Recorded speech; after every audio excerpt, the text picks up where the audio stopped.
آپ اس چیز پہ روشنی ڈال دیں اس عقیدے کے بارے میں تو کہ روز آخرت یعنی قیامت اور پھر اس دن دوبارہ زندہ ہونے کے بارے میں جو عقیدہ ہے، اسلامی تعلیمات ہمیں کیا حکم دیتی ہیں؟ بسم اللہ والصلاة والسلام علی رسول اللہ وعلی آلہ واصحابہ اجمعین الی یوم الدین۔ دنیا میں 1,24,000 انبیاء تشریف لائے اور سب نبیوں کی جو مشترکہ دعوت ہے وہ 3 چیزیں ہیں، ایک ہے توحید، ایک ہے رسالت اور ایک ہے آخرت۔ ہر نبی نے اپنی قوم کو یہ دعوت دی کہ اللہ وحدہ لا شریک ہے، اس کے ساتھ کوئی نہ اس کی ذات میں شریک ہے، نہ اس کی عبادت میں شریک ہے، نہ اس کی صفات میں شریک ہے، نہ اس کے اختیارات میں شریک ہے۔ اور ہر نبی ہر رسول نے یہ بتایا کہ میں اللہ کا رسول ہوں اور اللہ کی مجھ پر وحی آتی ہے۔ اور آخرت کا عقیدہ تمام انبیاء نے اپنی اپنی قوم کو سمجھایا۔ سورہ انعام 7واں پارہ، اس کے آغاز میں اللہ فرماتے ہیں کہ ایک ہے انسان کی قیامت، ہر انسان کی اپنی قیامت، اور ایک ہے پورے جہان کی قیامت۔ ہر انسان کی قیامت شروع ہو جاتی ہے اس کی موت کے ساتھ، اور پورے جہان کی جو قیامت ہے وہ اللہ نے مقرر کی ہے، لیکن اس کی صحیح تعیین اللہ نے کسی کو نہیں بتائی کہ وہ کب قائم ہوگی۔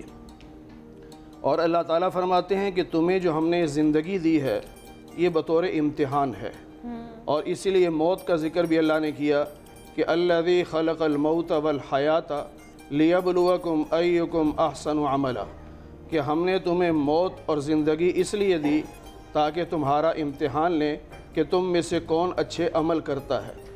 اور یہاں موت کا ذکر پہلے کر کے بتا دیا کہ موت یقینی ہے۔ اب اس میں عقیدے کے حوالے سے یہ بات سمجھ لیں، اگر کوئی شخص قیامت کا انکار کرے کہ میں نہیں مانتا کہ قیامت ہے تو وہ مسلمان نہیں رہتا، اور اگر وہ قیامت کے بارے میں غلط تعویل کرتا ہے تو وہ بھی مسلمان نہیں رہتا۔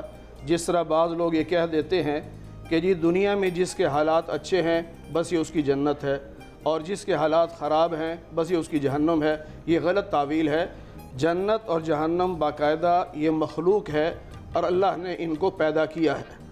تو قیامت کا دن جو اللہ تعالیٰ نے مقرر کر رکھا ہے اس میں اس سے پہلے تمام مخلوق پر موت طاری ہو جائے گی۔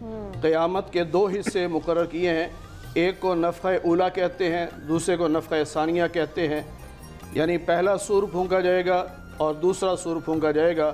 باقاعدہ اس کام پر اللہ تعالیٰ نے اپنا ایک فرشتہ مقرر کر رکھا ہے جس کا نام سیدنا اسرافیل علیہ السلام ہے۔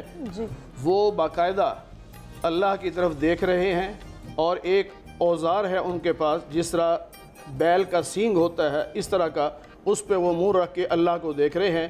اللہ جو ہی اشارہ کریں گے وہ اس میں پھونک ماریں گے، وہ اتنی زوردار آواز ہوگی کہ ساری دنیا میں جتنے لوگ ہیں وہ سب فنا ہو جائیں گے۔ اس لیے اللہ تعالیٰ نے 17ویں پارے میں سورہ حج کے آغاز میں فرمایا کہ یا ایھا الناس اتقوا ربکم ان زلزلۃ الساعۃ شیء عظیم، کہ قیامت کا جو زلزلہ ہے وہ بڑا سخت ہے۔ جب یہ قیامت یعنی قائم ہوگی، یعنی جب فنا ہوگا یہ سارا کچھ، اس وقت یہاں تک ہوگا کہ جو دودھ پلانے والی مائیں ہیں اپنے بچوں کو بھول جائیں گی، اور جو حاملہ ہیں ان کے حمل ضائع ہو جائیں گے، اور لوگ ایسے لگیں گے جیسے نشے میں ہیں۔ وہ نشے میں نہیں ہوں گے بلکہ وہ قیامت کی سختی ہوگی۔ یہ سب پر جب موت طاری ہوگی اس کے بعد 50 سال تک تقریباً مسلسل بارش برسے گی، اور 50 سال کے بعد دوبارہ سور پھونکا جائے گا، اور پھر سارے انسان اپنی قبروں سے نکل کر میدان محشر میں پہنچیں گے۔ اور یہ جو سب پر موت آئے گی اس کے بارے میں قرآن کریم میں 24ویں پارے میں ہے کہ جب سب پہ موت طاری ہو جائے گی صرف اللہ زندہ ہوں گے۔ اس وقت اللہ تعالیٰ سیدنا اسرائیل علیہ السلام سے پوچھیں گے، جو ملک الموت ہیں، موت کے فرشتے ہیں، ان سے پوچھیں گے کہ بتاؤ کون کون زندہ ہے۔ وہ کہیں گے یا اللہ آپ زندہ ہیں یا میں زندہ ہوں، باقی سب پہ موت طاری ہو چکی۔ تو اللہ فرمائیں گے تم بھی مر جاؤ۔ اب ان پہ بھی موت آ گئی، اب صرف اللہ کی ذات زندہ ہے۔ تو اللہ فرمائیں گے لمن الملک اليوم، بتاؤ آج کس کی بادشاہت ہے۔ اب کوئی جواب دینے والا تو ہے نہیں، اللہ خود فرمائیں گے للہ الواحد القہار، آج اس اللہ کی حکومت ہے جو اکیلا ہے اور طاقتور ہے، غالب ہے۔ اس کے بعد جب میدان محشر قائم ہوگا